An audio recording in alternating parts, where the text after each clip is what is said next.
የተወደዳችሁ የቻናሌ ቤተሰቦች እንዴት ናችሁ? እንዴት ሰነበታችሁ? ፍጹም ነኝ ከበኛ ጎጆ ሚዲያ። እንግዲህ ሰሞኑን ያው ከሚዲያ የተወሰነ ርቄ ነበር። ምክንያቱም ጉንፋን አሁን እንደወረርሽኝ ሆኖ ብዙዎቻችንን እያስተኛ ነበር። ስለዚህ እኔም ትንሽ ጉንፋን እንደቋቁሶኝ ነበር። አሁን ደግሞ በአይነቱ በምግብ ይዘትነቱ ለየት ያለ በጣም ቆንጆ ሰላጣ በመስራት መጥቻለሁኝ። እስካሁን ድረስ ሰብስክራይብ በማድረግ ቤተሰብ ያልሆናችሁ ሰብስክራይብ እንድታደርጉ ጠይቃችኋለሁ። እስከ ቪዲዮ መጨረሻ ድረስ አብራችሁን ሆኖ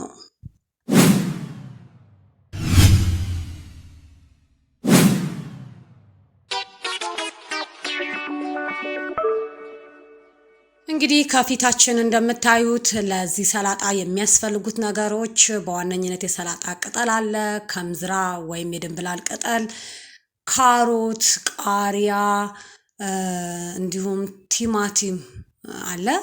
እነዚህን ቅጠሎች በመጠቀም እነዚህን አትክልቶች በመጠቀም እንዴት አድርገን ሰላጣውን እንደምናዘጋጅ አብረን እናያለን። ይህንን ቪዲዮ በምሰራበት ጊዜ አንድን ሰላጣ ምን ያህል በትንሽ ደቂቃ ልንሰራ እንደምንችል በሚያሳይ ቪዲዮ ኤዲት አላደረኩትም ወይም አላፈጠንኩትም። በቀጥታ ስሰራ ነው ኦልሞስት ያቀረብኩት።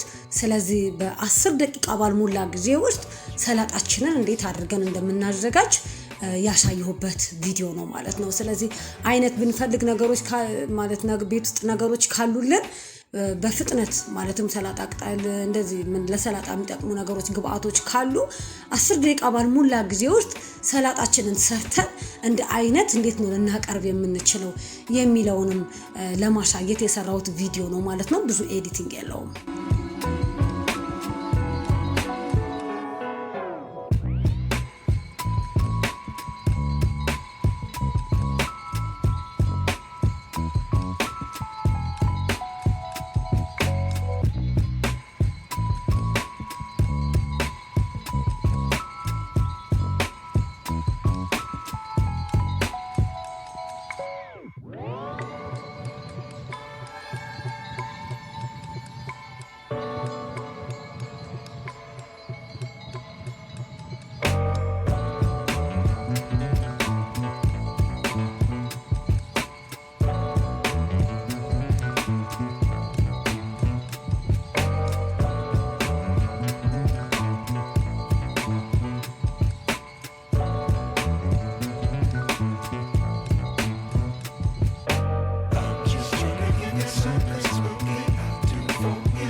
እንግዲህ ያው እንደምታዩት ሰላጣዬን የሚከታተፉትን ነገሮች በሙሉ አዘጋጅቼ ጨርሻለሁ። ዋው እንዴት ያምራል! እውነት በጣም ያምራል። ስለዚህ እንዲህ በመሰለ መልኩ ሰላጣዬን ሰርቼ ጨርሻለሁ፣ የሚከታተፈውን ማለት ነው። ራሴ በእውነት የምግብ ረሃቤ ነው፣ የምግብ ፍላጎቴ ነው በጣም የተቀሰቀሰው ሰርቼ እስክጨርሰው ማለት ነው። አሁን ይሄንን ከጨረስኩኝ በኋላ ቀጥዬ ደግሞ የሚጨማመሩ ቅመሞች ምን እንደሆኑ ነግራችኋለሁ።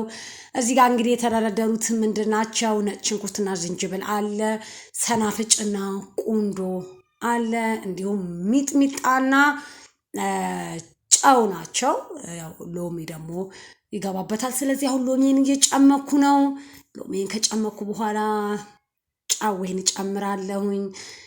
ከዛም በኋላ እንደምታዩት ሚጥሚጣዬን ጨምሬያለሁ።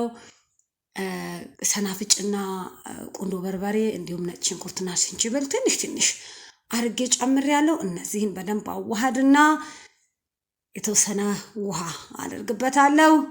ከዛም በኋላ ይሄንን አዋህደዋለሁ። ትንሽ 2 የሾርባ ማንኪያ ዘይት ጨምርበትና አንድ ላይ አዋህደዋለሁ ማለት ነው።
አሁን እንደምታዩት ሰላጣዬን ሰርቼ ጨርሻለሁ።